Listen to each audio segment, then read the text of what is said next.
Allahu Akbar, Allahu Akbar, Allahu Akbar. Allahu Akbar, Allahu Akbar, Allahu Akbar. Allahu Akbar, Allahu Akbar, Allahu Akbar. Allahu Akbar walillahil hamd. Allahu Akbar kabira walhamdulillahi katsira. Subhanallahi bukratan wa asila. La ilaha illallah wa la na'budu illa iyyah. Mukhlisina lahud-din walau karihal kafirun, walau karihal musyrikun, walau karihal munafiqun. La ilaha illallah wahdah, sadaqa wa'dah, wa nasara 'abdah, wa 'azza jundah, wa hazama al-ahzab wahdah. Alhamdulillahi rabbil alamin. Alhamdulillahillazi nahmaduhu wa nasta'inuhu wa nastaghfiruh wa na'udzu billahi min shururi anfusina wa min sayyiati a'malina. Man yahdihillahu fala mudilla lahu wa man yudlil fala hadiya lahu. Asyhadu an la ilaha illallah wa asyhadu anna Muhammadan 'abduhu wa rasuluhu la nabiyya ba'dah. Al-mab'us rahmatan lil alamin. Allahumma salli wa sallim ala habibina wa syafi'ina wa qurrati a'yunina sayyidina Muhammad wa ala alihi wa ashabihi ajma'in wa man tabi'ahum bi ihsanin ila yaumiddin. Amma ba'du, fa ya ibadallah, أوصيكم ونفسي بتقوى الله فقد فاز المتقون كما أمر الله تعالى في كتابه الكريم. أعوذ بالله من الشيطان الرجيم. يا أيها الذين آمنوا اتقوا الله حق تقاته ولا تموتن إلا وأنتم مسلمون. Gema takbir berkumandang sejak semalam. Bahkan bagi sebagian saudara kita dari kemarin malamnya lagi. Menandakan bahwa kita membesarkan Allah Subhanahu wa taala yang maha besar. Kita ingat bahwa beberapa bulan lalu kita juga mengumandangkan takbir yang sama, dengan lafaz yang sama, dengan semangat yang sama. Jika beberapa bulan lalu ketika Idul Fitri kita mengumandangkan takbir sebagai bentuk rasa senang kita, rasa syukur kita, karena kita sudah melewati pendidikan selama 1 bulan penuh oleh Allah Subhanahu wa taala untuk menjadi pribadi yang takwa, maka takbir kali ini kita lantunkan, kita kumandangkan sebagai implementasi, sebagai bukti dari takwa kita kepada Allah Subhanahu wa taala. La yanalu Allahu luhumuha wala dimauha walakin yanaluhu taqwa minkum. Tidak akan sampai kepada Allah Subhanahu wa taala daging dari sembelihan kalian, darah dari sembelihan kalian, akan tetapi yang sampai kepada Allah Subhanahu wa taala adalah ketakwaan dari kalian. Seolah-olah Allah ingin mengatakan bahwa wahai orang yang beriman, wahai umatnya Rasulullah Muhammad sallallahu alaihi wasallam, ketika engkau bersyukur, bergembira saat Idul Fitri kemarin, maka kegembiraanmu, maka takwamu buktikan dengan menyembelih hewan kurban di Idul Adha. Ketika di hari Idul Fitri tidak boleh ada orang yang merasakan lapar, semua wajib bisa makan, maka kita memberikan makanan pokok kita. Maka di Idul Adha kita memberikan makanan tambahannya berupa apa? Daging yang mungkin bagi sebagian orang hanya mampu makan daging setahun sekali, itu pun saat Idul Adha. Maka pada kesempatan yang singkat ini Al-Fakir ingin menyampaikan sebuah materi berjudul dakwah dan totalitas dalam dakwah dan tadhiyah multidimensi. Ketika kita bicara tentang Idul Adha, tidak bisa kita lepaskan dari sebuah nama manusia yang mulia, yaitu Nabiullah Ibrahim alaihi salam. Saking mulianya beliau dijuluki Abul Anbiya, bapaknya para nabi. Saking mulianya beliau, Allah sampai memuji beliau dalam Al-Quran dengan sebutan inna min syiatihi la Ibrahim. Sesungguhnya di antara orang yang mengikuti Nabiullah Nuh alaihi salam, setelah Allah memuji Nabiullah Nuh dengan salamun ala Nuh, keselamatan atas Nuh, la Ibrahim, benar-benar orang yang mengikuti perjuangan Nabi Nuh alaihi salam adalah Ibrahim. Kita bisa lihat dalam Al-Quran Allah gambarkan betapa sabarnya Nabi Nuh berdakwah 950 tahun. Itu bukan umurnya, itu umur perjuangannya. Dan Nabi Ibrahim digambarkan oleh Allah benar-benar menjadi orang yang mengikuti perjuangan Nabi Nuh. Allah memuji Nabiullah Ibrahim dengan sebutan wa innahu awwab. Nabiullah Ibrahim adalah orang yang selalu kembali kepada Allah, mengeluhnya hanya kepada Allah. Allah menjadikan Nabiullah Ibrahim satu-satunya nabi yang mendampingi Nabi Muhammad dalam salawat. Allahumma salli ala Sayyidina Muhammad wa ala ali Sayyidina Muhammad kama sallaita ala Sayyidina Ibrahim. Allah Subhanahu wa ta'ala memerintahkan kita untuk meneladani Rasulullah sebagai uswatun hasanah. Dan Allah menjadikan Nabi Ibrahim menjadi satu-satunya nabi selain Nabi Muhammad yang dijadikan sebagai uswatun hasanah. Tidak main-main, redaksinya pun mirip. Pakai laqad kana fi Ibrahim. Redaksinya pun mirip. Enggak main-main. Bahkan dua ayat, Al-Mumtahanah ayat 4, Al-Mumtahanah ayat 6 yang mempunyai redaksi yang berbeda, tapi intinya memerintahkan kita untuk meneladani Nabiullah Ibrahim alaihi salam. Yang kita bicarakan di sini bukan manusia biasa, manusia mulia. Apa yang kita bisa teladani dari Nabiullah Ibrahim pada kesempatan yang singkat ini? 2 poin saja. Dakwahnya, tadhiyahnya, pengorbanan. Dalam dakwah apa yang bisa kita teladani dari Nabiullah Ibrahim? Nabiullah Ibrahim adalah orang yang sangat totalitas dalam berdakwah. Saking totalitasnya beliau, bahkan di usia yang masih muda, beliau kecil, beliau sudah berdakwah dengan cara yang sederhana. Dakwah kepada orang tuanya, dakwah kepada keluarganya.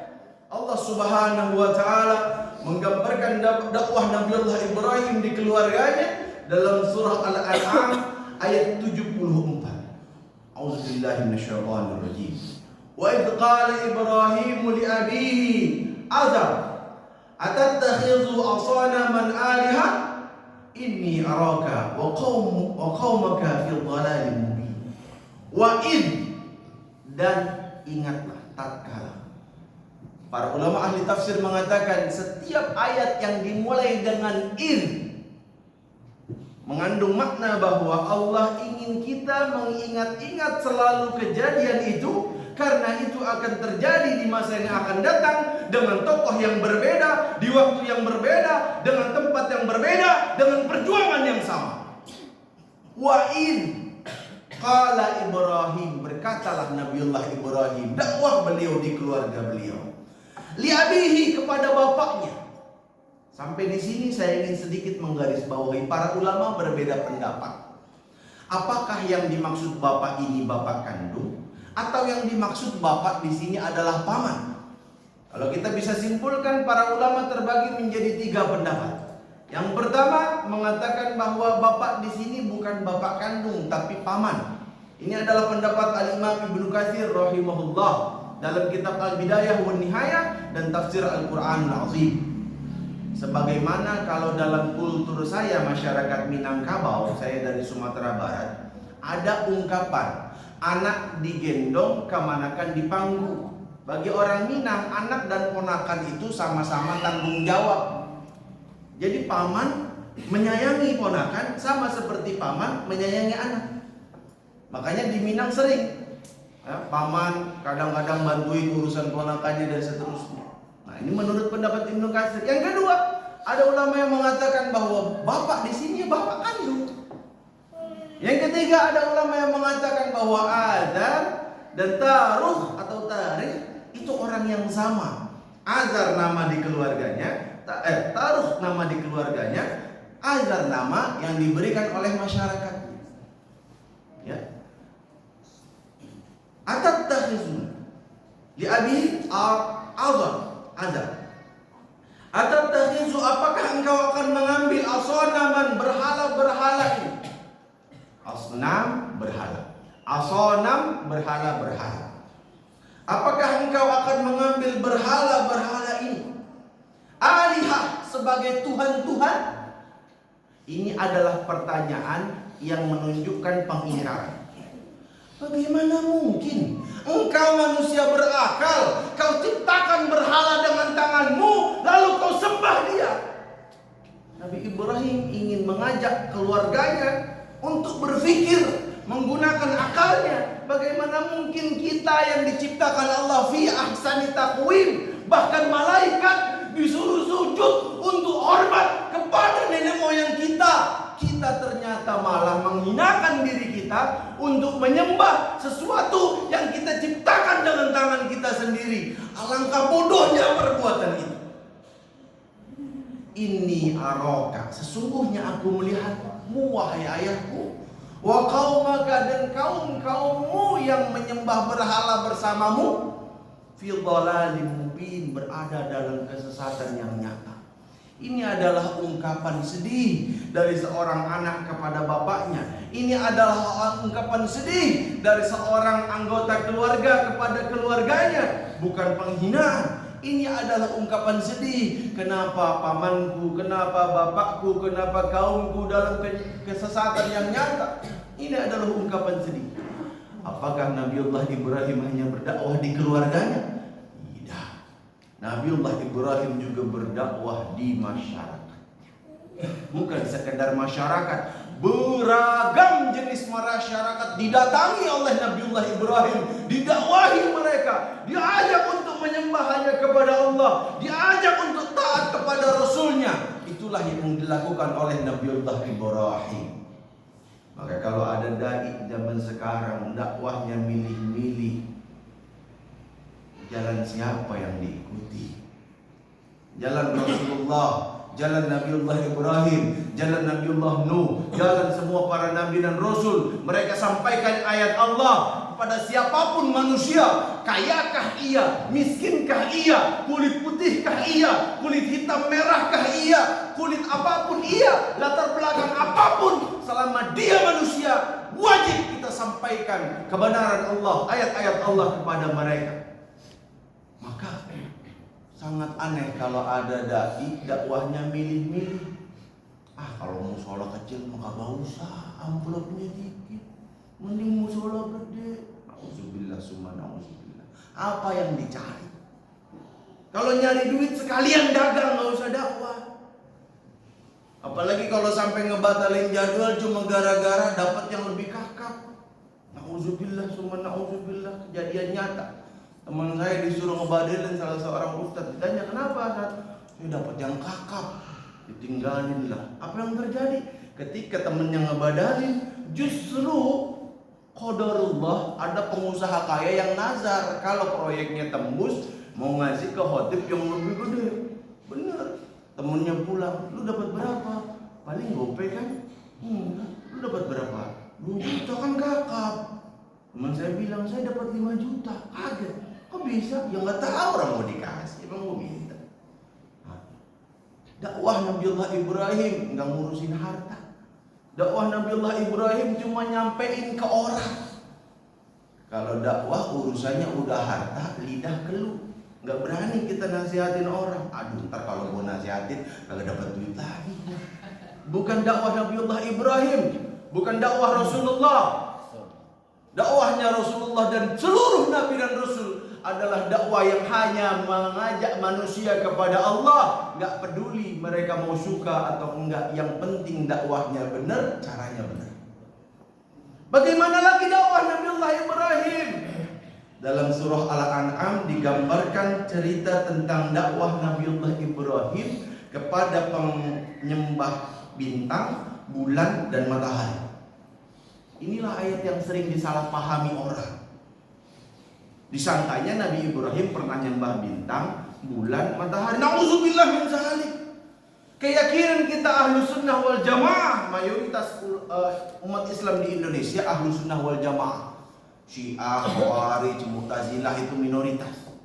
Mayoritasnya ahlu sunnah wal jamaah. Dalam i'tiqad keyakinan ahlu sunnah wal jamaah, semua nabi dan rasul dijaga oleh Allah Subhanahu wa taala. Ismatur rasul, penjagaan Allah kepada rasul.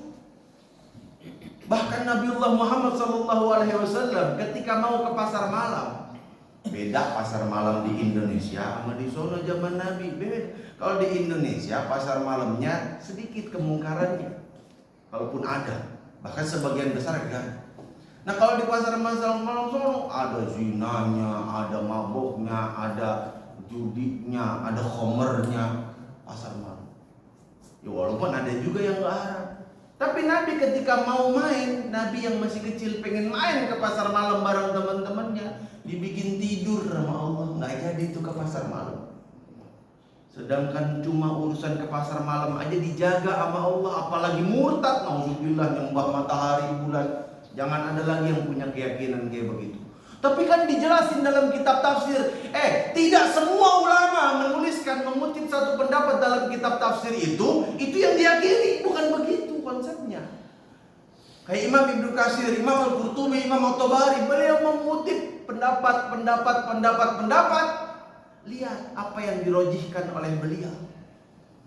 Jangan main asal pendapat dikutip lantas itu kita ambil juga. Lihat apa yang dirojihkan. Ada banyak pendapat ulama tentang ayat ini. Di antaranya yang paling masuk akal adalah Nabiullah Ibrahim lagi dakwah ke orang yang berbeda. Ada yang nyembah matahari, bulan, bintang. Didatengin sama Nabi Ibrahim satu persatu, didengerin mereka ngomong apa, dibantah oleh Nabiullah Ibrahim. Itu yang paling masuk akal. Bukan Nabi Ibrahim nyari Tuhan. Memang sejak kapan Nabi bisa kehilangan Tuhan? Nabi itu selalu berada dalam bimbingan Tuhan. Apalagi yang bisa kita teladani dari Nabiullah Ibrahim dalam berdakwah. Nabiullah Ibrahim dalam berdakwah, beliau menggunakan segala macam cara yang halal. Semua peluang beliau ambil. Suatu ketika semua raja, menteri, rakyat, mereka semuanya pergi untuk hari raya di kota yang lain. Ini peluang yang diambil oleh Nabiullah Ibrahim. Datang beliau ke tempat sesembahan mereka, dihancurin semua berhala-berhala itu, disisakan satu berhala yang gede karena Nabi Ibrahim punya rencana. Jangan coba-coba ikutin Nabi Ibrahim dalam masalah ini. Nabi Ibrahim emang punya rencana. Jangan pula kita datang ke kelenteng Bulihara, kita hancurin patung-patung orang, enggak gitu. Konsepnya Nabiullah Ibrahim saat itu emang sendiri. Gimana caranya supaya bisa dakwah di muka umum? Caranya nyari masalah supaya diundang sama raja, diskusi, disaksikan rakyat banyak. Itu tujuan Nabi Ibrahim dan terjadi. Ditanyalah, engkau yang menghancurkan berhala-berhala kami? Kata siapa? Yang menghancurkan berhala-berhala kalian adalah berhala yang paling gede. Tanya aja sama dia, kalau dia bisa ngomong. Jadi di sini Nabi Ibrahim nggak bohong, karena kalimatnya bersyarat kalau dia bisa ngomong. Apa mungkin berhala bisa ngomong? Nggak bisa ngomong. Berarti kesimpulannya, iya Nabi Ibrahim yang hancurin. Begitulah cara seorang dai untuk menghindari yang namanya kebohongan. Bukan bohong, itu namanya tauriyah. Mikir mereka, emang mungkin berhala ngomong? Nah, kalau berhala kagak bisa ngomong, ngapain lu sembah? Bingung sendiri.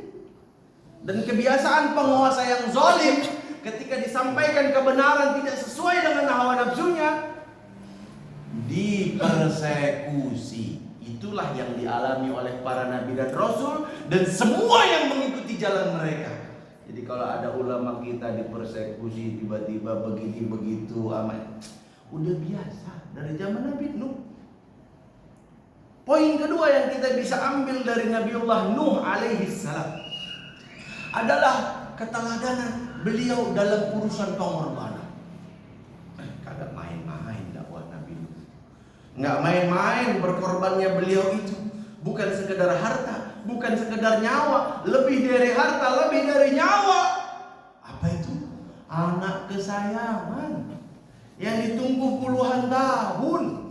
Saya udah punya anak, saya tahu gimana rasa sayang ke anak itu. Kita bahkan rela kita ngorbanin nyawa kita biar anak kita itu senang. Begitu orang tua. Ketika lagi seneng-senengnya, falamma balagha ma'ahu sa'ya, dalam surah As-Saffat Allah katakan apa? Falamma balagha ma'ahu sa'ya qala, berkatalah Nabiullah Ibrahim ngajakin ngomong anak kandungnya, ya bunayya, wahai anak kesayanganku. Yuk belajar dari Nabi Ibrahim. Ini yang ngomong Nabi, kita bukan Nabi. Nabi ngomong ya bunayya, wahai anak kesayanganku. Sayang, lembut ke anak. Saya juga emang belum bisa sih. Kita belajar bareng-bareng. Lembut ke anak Nabiullah Ibrahim itu. Apa? Ini ara fil manami, diceritain. Belajar kita cerita sama anak itu supaya anak mau curhat sama kita. Jangan sampai anak curhatnya sama temennya yang kagak ngerti agama. Curhatnya anak itu sama kita supaya dia terbuka sama kita. Ini ara fil manami, cerita. Anni atbahuka, bahwa aku diperintahkan Allah menyembelihmu. Fangzur madza tara. Ceritakan apa pendapatmu. Yang ngomong Nabi, yang diajak ngomong pun Nabi. Seandainya Nabi Ibrahim langsung merintahin, pasti nurut Nabi Ismail. Tapi tidak dilakukan. Kita bukan Nabi, anak kita juga bukan Nabi. Kok kita seringan nyuruh daripada ngajak ngomong? Ada yang salah berarti. Perbaiki di sini. Coba apa jawaban anak soleh? Qala ya abati, dibales tuh sopan bapaknya.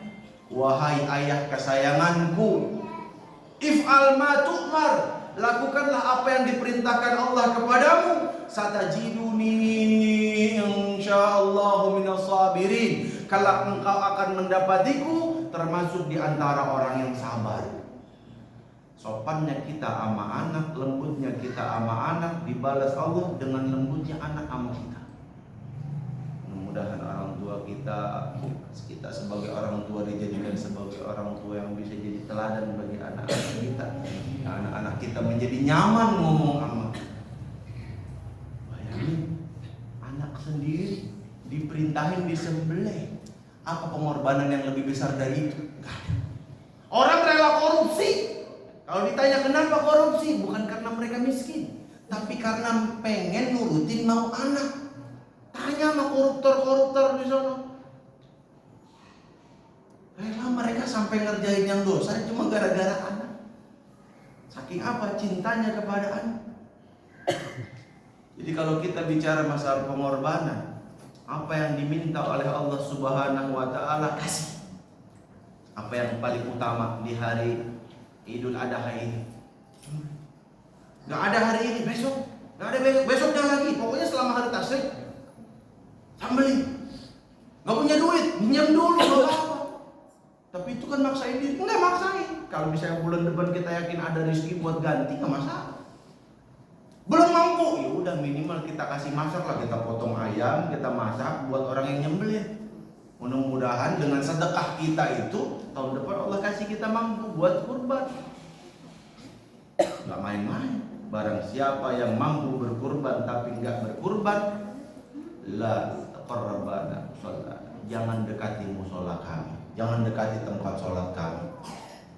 Itu menurut para ulama terbagi dua pendapat. Ada yang mengatakan wajib, ada yang mengatakan sunnah muakkadah. Allah alam bisawab, itu yang bisa saya sampaikan. Semoga ada manfaatnya. Semoga kita sebagai umat Rasulullah bisa meneladani Rasul dan Nabi Ibrahim sebagaimana perintah Allah dalam Al-Quran untuk menjadikan mereka sebagai uswatun hasanah. Aku qouli hadza wa astaghfirullah li wa lakum wa lisa'il muslimin wal muslimat wal mu'minin wal mu'minat fastaghfiru innahu huwal ghafurur rahim.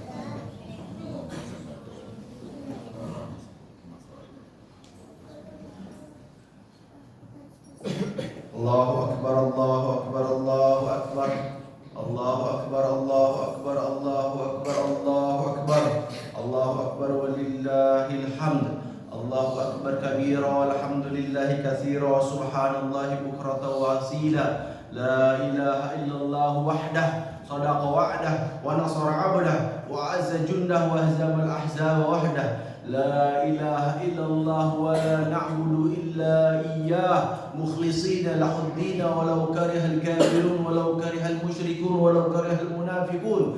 Alhamdulillah, alhamdulillahilladzi arsala rasulahu bil huda wa dinil haqq liyudhhirahu 'ala ad-din kullihi wa kafa billahi shahida. Asyhadu an la ilaha illallah wa asyhadu anna Muhammadan 'abduhu wa rasuluhu la nabiyya ba'dahu al-mab'uts rahmatan lil alamin. Allahumma shalli wa sallim ala habibina wa syafi'ina wa qurrati a'yunina sayyidina Muhammadin wa ala alihi wa ashabihi ajma'in. Amma ba'du fa ya ibadallah, أوصيكم ونفسي بتقوى الله فقد فاز المتقون كما أمر الله تعالى في كتابه الكريم. أعوذ بالله من الشيطان الرجيم. يا أيها الذين آمنوا اتقوا الله ولتنظر نفس ما قدمت لغد واتقوا الله إن الله خبير بما تعملون. إن الله وملائكته يصلون على النبي يا أيها الذين آمنوا صلوا عليه وسلموا تسليما. اللهم صل على سيدنا محمد وعلى آل سيدنا محمد كما صليت على سيدنا إبراهيم وعلى آل سيدنا إبراهيم وبارك على سيدنا محمد وعلى آل سيدنا محمد كما باركت على سيدنا إبراهيم وعلى آل سيدنا إبراهيم في العالمين إنك حميد مجيد. اللهم اغفر للمسلمين والمسلمات والمؤمنين والمؤمنات الأحياء منهم والأموات إنك سميع قريب مجيب الدعوات يا قاضي الحاجات. اللهم اغننا بحلالك عن حرامك وبطاعتك عن معصيتك وبفضلك عن سواك. ربنا هب لنا من ازواجنا وذرياتنا قرة اعين واجعلنا للمتقين اماما. ربنا هب لنا من ازواجنا وذرياتنا قرة اعين واجعلنا للمتقين اماما. اللهم اغفر لنا ذنوبنا. ربنا آتنا في الدنيا حسنة في الآخرة حسنة وقنا عذاب النار. سبحان ربك رب العزة عما يصفون سلام على المرسلين والحمد لله رب العالمين.